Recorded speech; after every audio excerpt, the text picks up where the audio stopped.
There are various types of fungal infections, starting from superficial to deep, and then systemic and opportunistic fungal infections.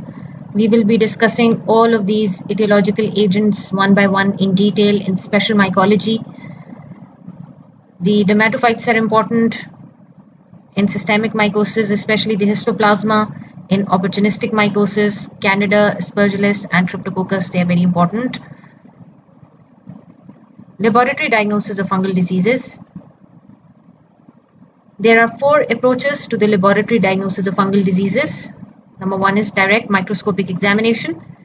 Then you can go for a culture, serology, and nucleic acid detection tests.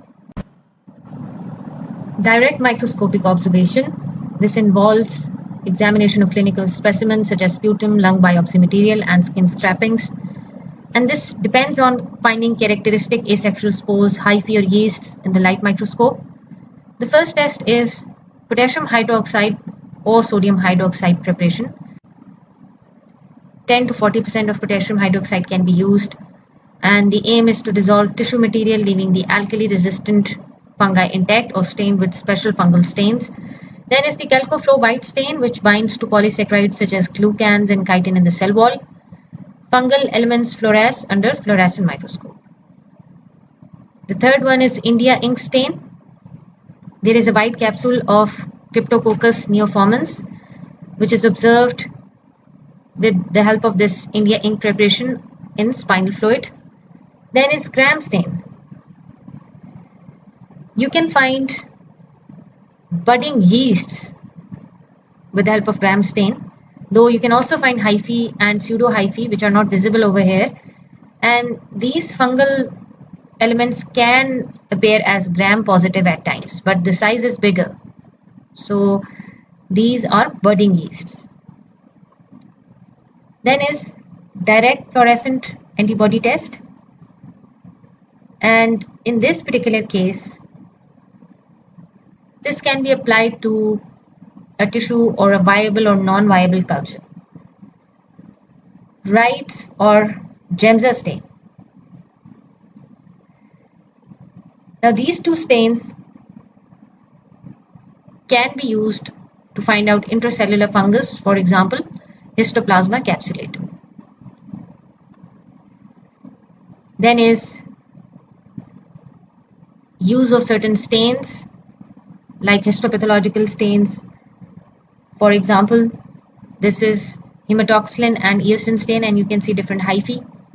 Then is periodic acid Schiff stain. These are also fungal hyphae.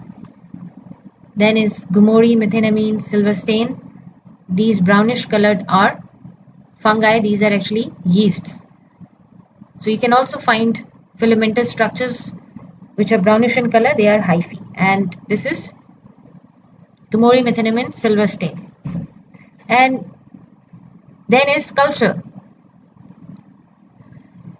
In case of culture, the media is either Seborrhoeic dextrose agar, or it is Seborrhoeic dextrose agar with addition of certain antibiotics such as cyclohexamide and chloramphenicol. The Seborrhoeic agar is going to facilitate the appearance of slow-growing fungi by inhibiting the growth of bacteria in the specimen.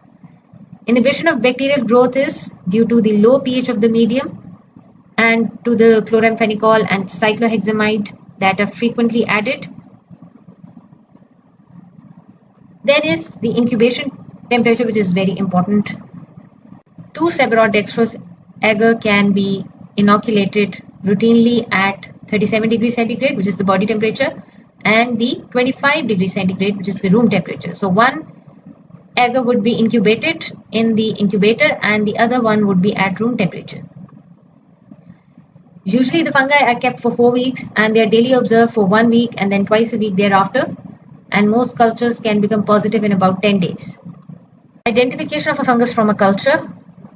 Just like in case of bacteria, when there is a growth, you observe the colony's morphology and then you perform Gram staining. Similarly over here, you would first notice the morphology with the help of naked eye. You would look for nature, color and pigmentation of the growth, which is the macroscopic appearance, and then microscopic appearance with the help of a stain which is lactophenol cotton blue stain. So if you pick up this colony, place it on a slide and add this stain and observe under microscope, you will observe fungi. Then you can also perform biochemical tests which are similar to that of bacteria. For example, urease test, fermentation tests, etc. Serology. Fungi are poor antigens, and this antigen detection is presently available for Cryptococcus, Candida, and Histoplasma. And you can perform these tests with the help of ELISA, complement fixation test, the latex agglutination tests, etc. Nucleic acid detection. This is for these certain fungi: Plastomyces, Coccidioides, Cryptococcus, Histoplasma. Summary: the cell wall of fungus is made up of chitin, unlike bacterial cell wall which is made up of peptidoglycan. There are three types of fungi: yeast, mold, and the dimorphic one which has the capability to become yeast in tissues and molds in soil. And the systemic classification of fungi is actually based on the sexual spores. For example, they are ascomycetes, basidiomycetes, zygomycetes, and mitosporic fungi. If you remember, I told you these are fungi imperfecti. They do not form sexual spores. Thank you.